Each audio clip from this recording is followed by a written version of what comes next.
Hai, nama saya Reza. Ya, Reza aja. Nama yang pendek ini tidak berkaitan dengan semangat saya. Meski namanya pendek, tetapi semangatnya panjang dan membara. Saya dari SMA Negeri 18 Garut, membawakan topik tentang potensi dunia digital dengan sumber referensi dari laman Kementerian Komunikasi dan Digital Republik Indonesia. Saya adalah salah satu orang yang percaya dengan janji teknologi, bahwa teknologi menjanjikan untuk meningkatkan kehidupan manusia dengan cara yang baru dan lebih menarik. Semenjak awal, manusia selalu ingin berbuat lebih baik dan lebih banyak untuk meningkatkan kehidupannya. Inilah era yang berhasil dicapai oleh manusia, di mana informasi dan komunikasi berkembang begitu pesatnya. Inilah dunia digital. Seorang yang cakap berdunia digital mampu menghasilkan suatu hal yang lebih baik dan lebih bermutu serta lebih cepat. Di zaman ini, semua bidang kehidupan akan ditentukan oleh tingkat penguasaan seseorang terhadap dunia yang bernama digital. Berbahagialah kita, Gen Z, karena kita berada di tengah-tengah dunia digital tersebut. Gen Z adalah penduduk asli dunia digital. Gen Z tumbuh dan berkembang di tengah pesatnya perkembangan teknologi. Gen Z hidup dengan budaya digital, di mana mereka tidak perlu lagi untuk diajarkan mengakses internet. Meletakkan perangkat apapun di tangannya secara naluriah, Gen Z akan mudah sekali untuk mengoperasikannya.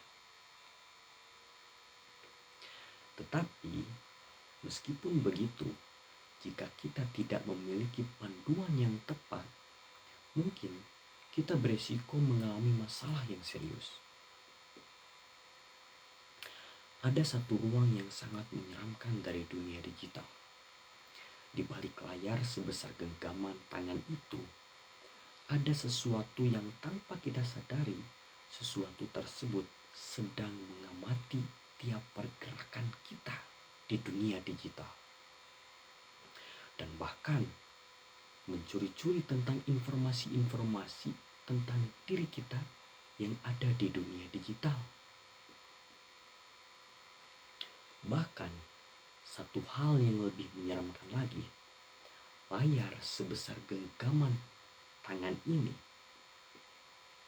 mampu untuk mengunci konsentrasi penggunanya untuk terlena di dunia digital.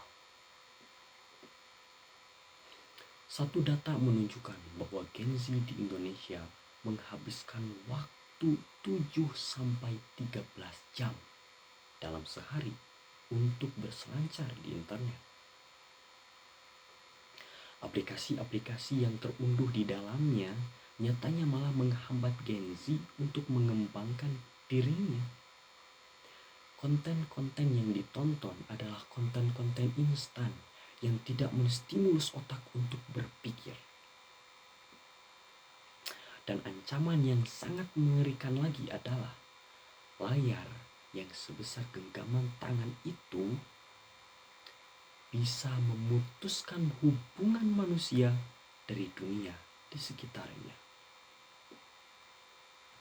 Lalu, haruskah Gen Z meninggalkan dunia digital? Yang dibutuhkan adalah literasi digital bagi Gen Z. Intinya, literasi digital adalah kecakapan dan keterampilan seseorang untuk tidak hanya mengakses dunia digital, tetapi juga bisa menyaring dan memahami konten di dalamnya, dan bisa untuk berkontribusi untuk konten online yang didasari atas kebijaksanaan ya, dan juga tanggung jawab yang tujuannya itu adalah nanti untuk kemaslahatan dan kemanfaatan bagi khalayak gitu. Pemerintah melalui Kementerian Komunikasi dan Digital membekali Gen Z dengan 4 pilar literasi digital dengan tujuan untuk menjadikan Gen Z bijak berdunia digital. Pilar yang pertama adalah kecakapan digital, adalah kemampuan untuk bisa menggunakan, memahami, dan memanfaatkan dunia digital secara bijak. Kita memanfaatkan dunia digital bukan hanya untuk mencari jawaban di Google, tetapi kita bisa memanfaatkannya untuk mencari informasi-informasi yang kredibel untuk memperluas pemahaman kita terhadap sesuatu.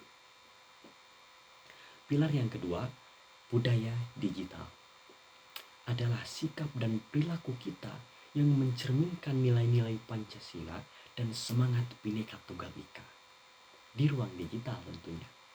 Tujuannya adalah untuk tetap memperkuat dan mempertahankan rasa persatuan, toleransi, dan juga kejujuran di dunia digital tentunya. Pilar yang ketiga, etika digital. Etika dalam dunia digital mencakup sikap bijak kita berdunia digital dan bertanggung jawab terhadap aktivitas digital kita. Contohnya, kita menjaga privasi diri dan menghargai privasi orang lain.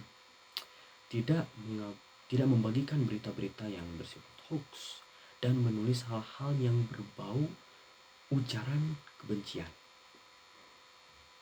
Sangat butuh kemampuan untuk memilah dan juga kritis terhadap konten yang menghampiri kita. Apakah konten tersebut bersifat fakta atau malah hoax? Apakah ini informasi yang kredibel atau malah informasi yang malah mencuci otak kita? Informasi yang didapat di laman digital dapat mempengaruhi perilaku dan juga persepsi kita tentang suatu hal. Pilar yang terakhir, keamanan digital.